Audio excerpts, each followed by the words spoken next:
All right, in that same email that I mentioned from ACT Party leader David Seymour, there was also the news or the celebration from an ACT Party point of view that the government is investing obviously $153 million over 4 years to reinstate the charter school model, including the potential to convert 35 existing state schools.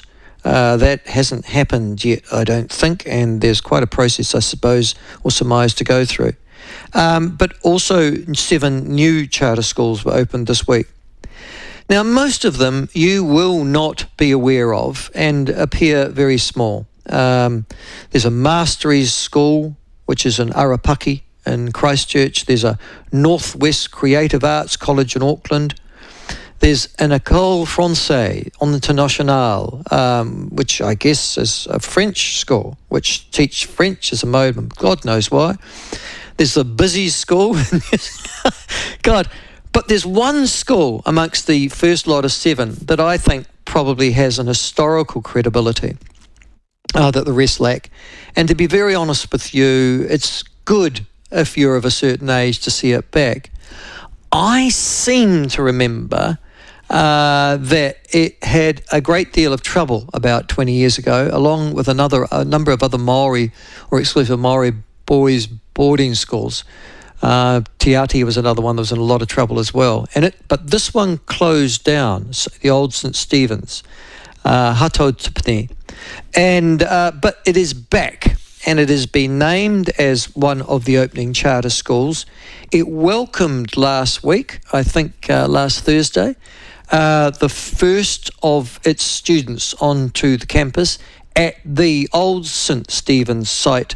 And joining us to talk about that and its role in the re-education or the education of Maori boys in particular is Nathan Durie, the principal of the school.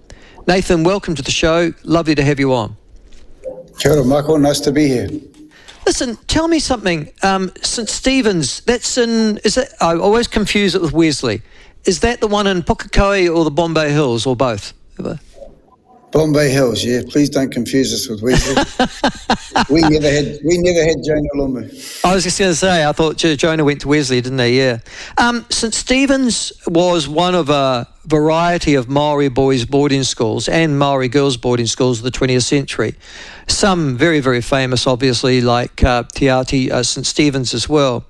It fell into disrepute essentially around institutional bullying and closed down. You've reopened it as a charter school. What was the state of the school when you took it over, Nathan?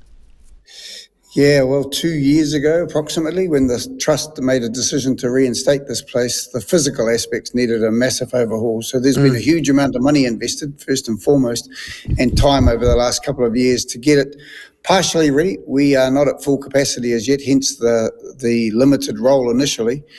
But the long-term plan is to reinstate this place fully. There's been 3 iconic buildings retained, just for iconic reasons, because we think they're quite special and special in terms of the context of this space. And then there's a whole raft of new build going on at the back as well. Where did you get the money from? The Ministry of Education?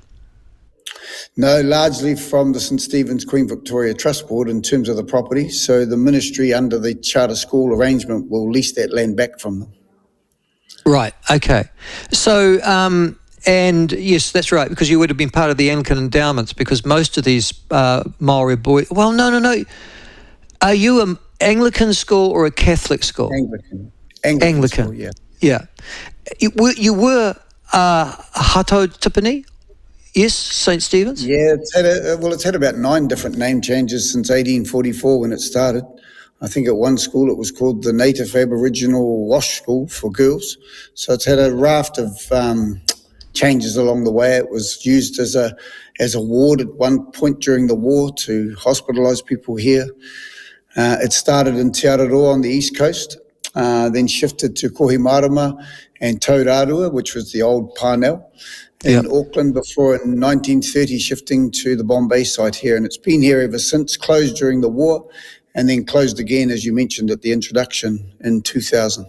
Take me through historically, will you, because I'm sure it is relevant to today, why Maori boys and girls boarding schools were established. Yeah, well, I think the pursuit of education has always been paramount for all people, but Māori people in particular. And the flavour of the time was that was the type of education that some Māori whānau wanted for their children. And so schools like Tipene, schools like Te Aute, schools like Hatopaora, Queen Victoria, Te Waipounamu, Hukarere, St Joseph's were established. And I guess they were established on the purpose of, there was a process of assimilation required in there, and in terms of colonising us, getting us ready to become good industrial trainees. And there was a loss of appetite for that along the way. So the closing of the school has allowed us to reconsider what the relevance of this place might be moving forward, and the ability for our people to work in both worlds and excel in both worlds is the goal. Okay, and it's fair enough too. Listen, one of those schools that you mentioned, Harahohepa St Joseph Maori Girls, that is probably is that the beacon? Is that the leading light? Because despite all of the vicissitudes of government policy, of what's the word, of culture, of fashion, that school has retained its role, it would appear, as one of the leading Maori educational institutes of this country. Yeah, definitely. From an academic perspective, they are one of the real lead schools in this country in terms of delivering outcomes in that space for Māori girls in particular. And you'd have to credit Dame Georgina Kingi for that, because her particular style worked in terms of achieving those results. And so, yeah, you have to recognise her for that very long period of time. I think absolutely. She's just retired, hasn't she, Georgina? She must be in the late 80s now. I'm not going to comment on her age. I know, you'd die if you did.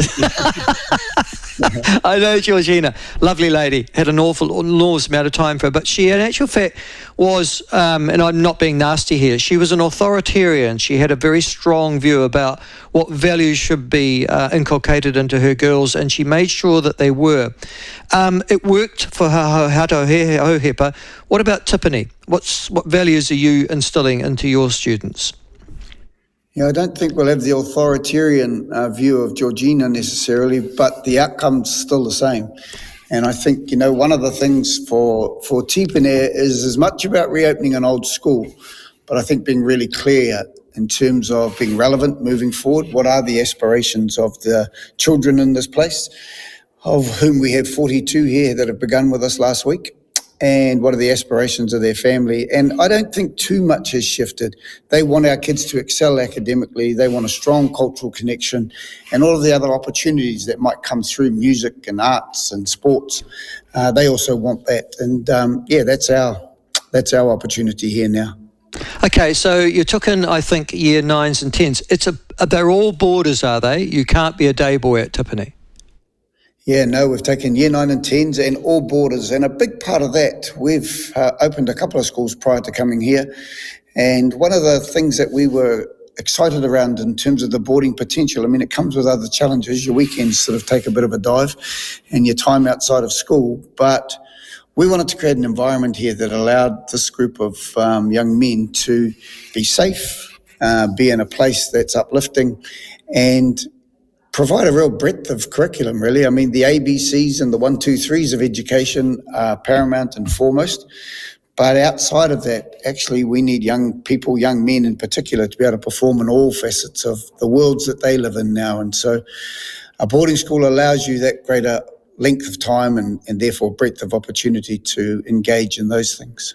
Georgina once told me that one of the great things about boarding school for her charges was that she was taking them out of their home environment, and in many cases the home environment was the problem.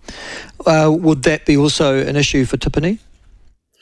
I think, the reality is recognising the real strength of family as well, and so we will be a part of these children's lives. Their families are still important. I think some of the social context that they come out of in terms of some of the rural areas that some of these boys come in. They simply don't have the opportunities. And yeah, it's fair to say that there is some aspects within those communities that nobody wants for any of their children. And people aren't necessarily choosing those places to live. That's part of the design, and it's just part of the way the fabric of society's unfolded.